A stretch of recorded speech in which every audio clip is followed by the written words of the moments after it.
Merhaba arkadaşlar, kanalıma hoş geldiniz. Bugün sizlerle çok hoş bir battaniye modeli yapımı paylaşacağım. Battaniye modellerinde, yelek modellerinde bu modeli kullanabilirsiniz. Özellikle bebek örgülerinde. Ben modelimin yapımında 3 renk kullanacağım. Sizler isterseniz tek renkle, ister 2 renk ya da daha fazla renk de tercih edebilirsiniz. Şöyle elimde çok tatlı, uyumlu birbirine renklerim var.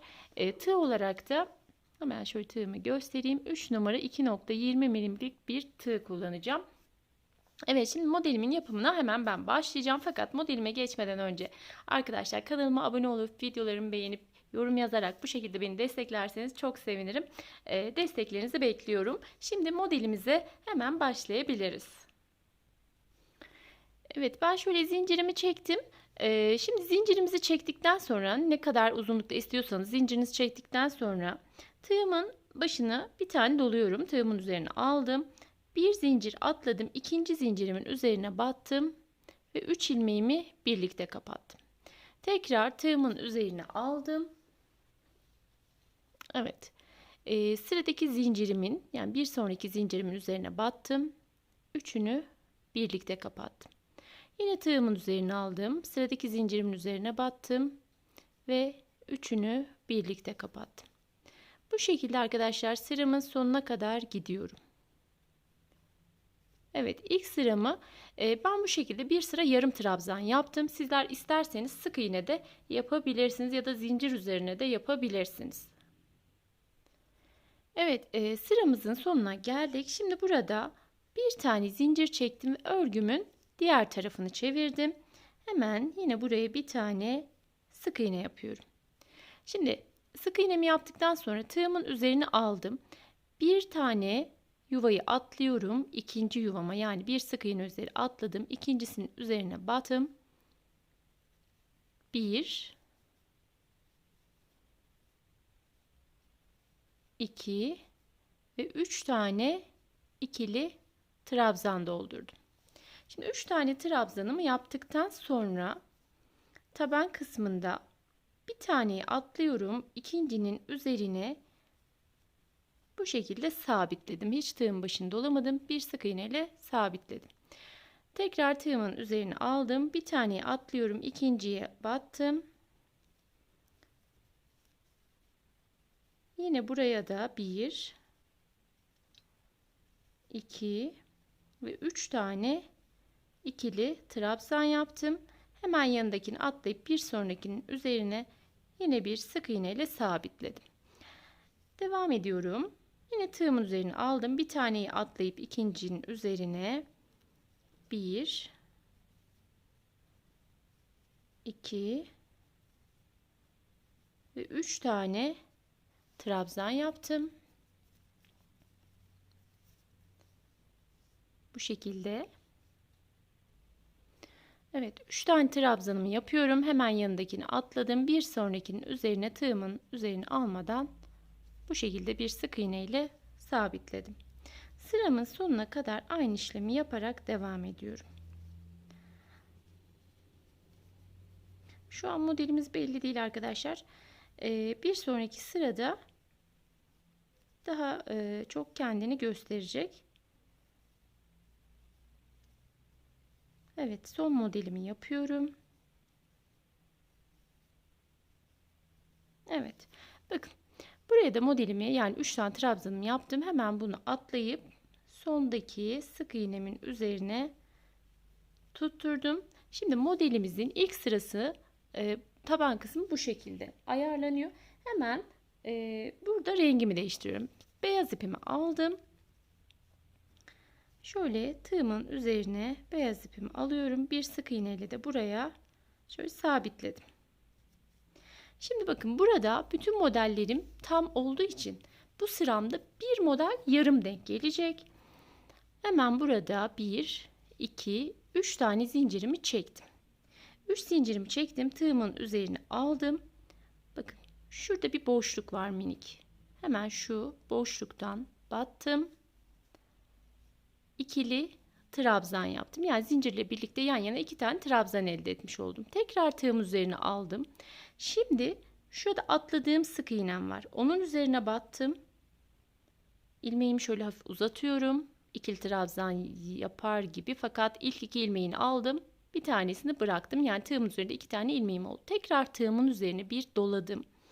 Şimdi bakın şurada battığım yer var. Aynı yere batıyorum. Buraya. Battım. 2 ilmeğimi çektim. Daha sonra kalan 3 ilmeği birlikte kapattım. Tekrar tığımın üzerine aldım. Şimdi bu sıramızda hemen şuraya batıyorum. 1 2 ve 3 tane ikili trabzan yaptım buraya. Şimdi modelimize devam ediyoruz. Tığımın üzerine aldım. Bakın şu altta battığım yer var arkadaşlar. Şurası. Buraya tekrar batıyorum. İlmeğimi bakın uzatıyorum. İlk 2 ilmeğimi aldım. Tekrar tığımın üzerine ip aldım. Şuraya batıyorum bu kez. Bakın şurada belli zaten 2 modelin arası. Buraya battım. Yine bakın şöyle hafif uzatarak yapıyorum. Hem örgümü toplamasın hem de daha gösterişli dursun diye. Şimdi ilk 2 ilmeğini çektim. Tığımın üzerindeki 3 ilmeği de birlikte kapattım. Tığımın üzerine aldım tekrar. Hemen şu üstte bir minik yuvam var. Buraya batıyorum ve buraya 1 2 ve 3 tane ikili trabzan yaptım. Şimdi 3 tane trabzanımı yaptım. Tekrar tığımın üzerine aldım. Hemen şu altta battığım kısım var. Oraya battım. 2 ilmeğimi çektim. Buna dokunmuyorum. Tekrar tığımın üzerine aldım ve buraya batıyorum. Hepsini bir kapattım. Şimdi tekrar tığımın üzerine aldım. Şu üst tarafına, bakın bu battığımız yerin içerisine, yuvaya batarak 1 2 ve 3 tane ikili trabzan yaptım. Tekrar tığımın üzerine aldım. Buraya batıp bakın şöyle uzattım. 2 ilmeğimi kapattım. Tekrar tığımın üzerine aldım. Buraya batıp yine ikisini bir, kalan 3 ilmeği bir kapattım. Bu şekilde modelimi devam ettiriyorum. Sıramı tamamlıyorum. Hemen şu sıramın sonunda göstermek istiyorum.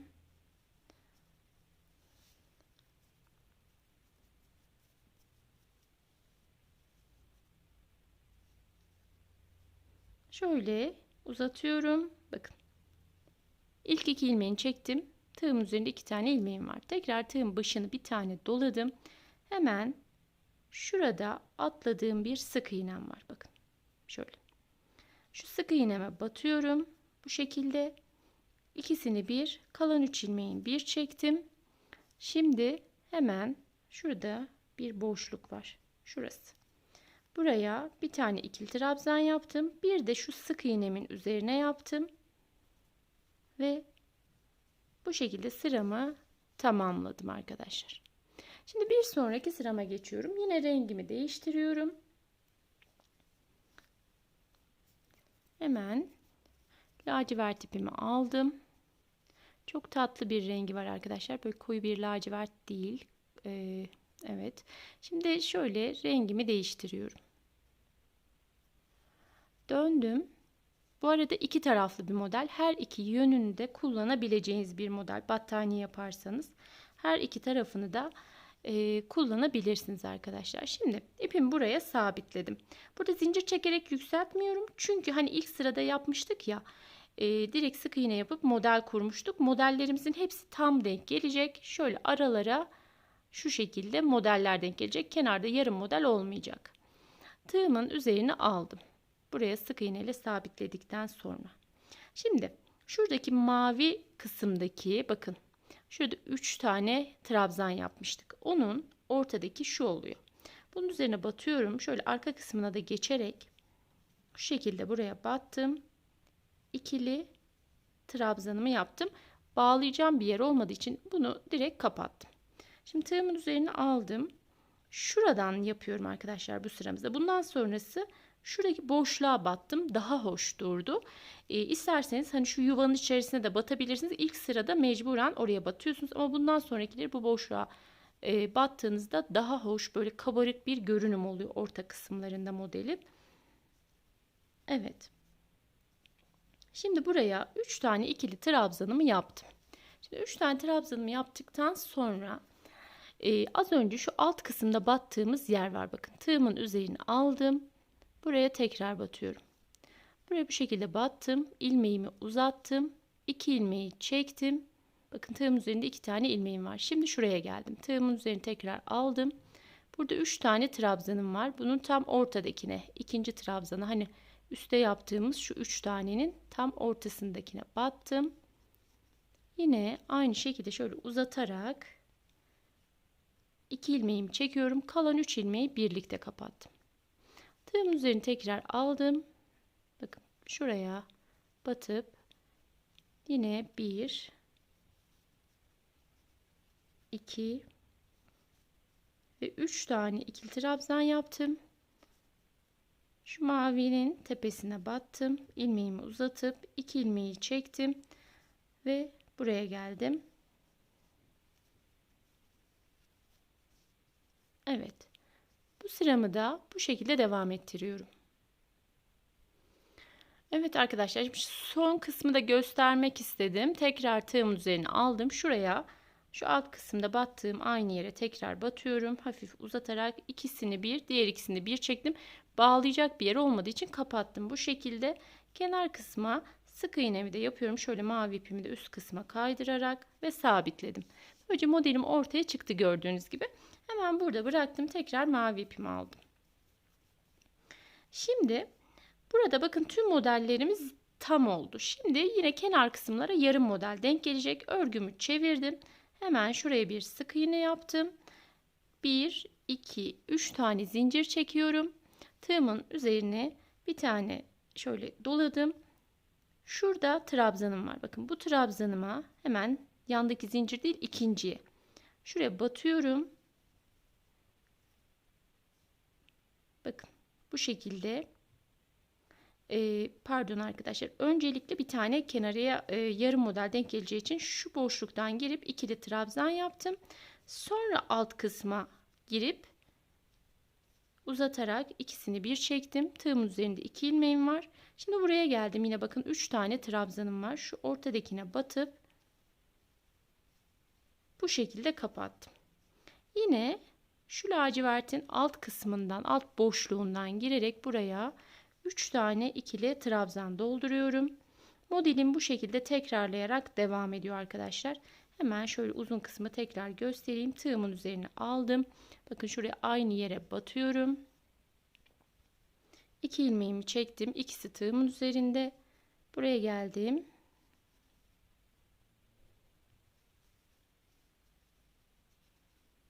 Ve kapattım. Evet, modelim bu şekilde tekrarlayarak ilerliyor. Ben daha büyük bir parçanın üzerinde hazırlayıp geliyorum hemen. Evet arkadaşlar, bakın gördüğünüz gibi modelim bu şekilde. Battaniyeye çok yakışacaktır diye düşünüyorum. Dediğim gibi bunu tek renkle yapabilirsiniz. Ben bu modeli yabancı bir kanalda gördüm.